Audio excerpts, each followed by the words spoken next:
The Tale of the Three Brothers. There were once three brothers who were traveling along a lonely, winding road at twilight. Mom always said midnight, but Twilight's the best book in the world. So much better than stupid Harry Potter, actually.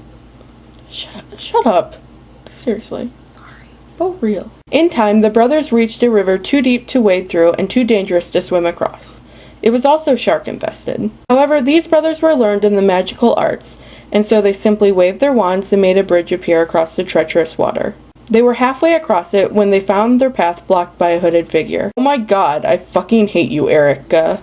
And Death spoke to them. He was angry that he had been cheated on by his wife and left her to drown in the river. But Death was cunning. He pretended to congratulate the three brothers upon their magic, and said that each had earned a Christmas present for having been clever enough to evade him. So the oldest brother, who was a complete douchebag, asked for a wand more powerful than any in existence, a wand that must always win duels for its owner, a wand worthy of a wizard who had conquered death.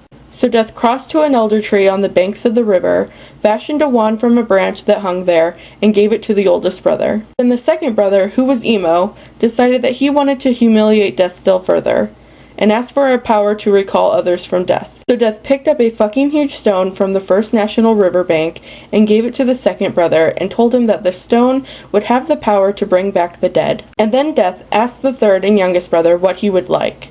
The youngest brother was the sexiest and most talented of the brothers, and he did not trust Death.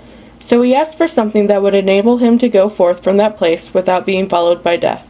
And Death, most unwillingly, for he had no other clothes, handed over his own cloak of invisibility. Then Death stood aside and allowed the three brothers to continue on their way, and they did so, talking with wonder of the adventure they had had, and admiring Death's gifts, and also the heart of the ocean.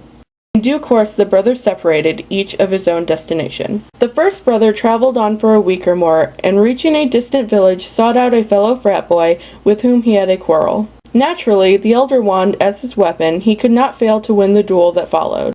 Leaving his frenemy dead upon the floor, the oldest brother proceeded to his daddy's vacation home in Cabo, where he boasted loudly of the powerful wand he had snatched from Death himself, and of how it made him invincible. That very night, the bed intruder crept upon the oldest brother as he lay, wine-sodden, upon his bed.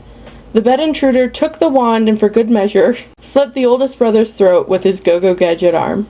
And so Death, fist pumping with joy, took the first brother for his own. Meanwhile, the second brother journeyed to his own home, where he lived emily alone forever. Here he took out the stone that had the power to recall the dead, and turned it thrice in his hand. To his amazement and delight, the figure of the girl he had once hoped to marry before her untimely death appeared at once before him. Yet she was sad and cold, separated from him as by a veil. Though she had returned to the mortal world, she did not truly belong there and suffered. Finally, the second brother, driven mad with hopeless longing, killed himself as to truly join her. And so Death took the second brother for his own. But though Death searched for the third brother for many years, he was never able to find him.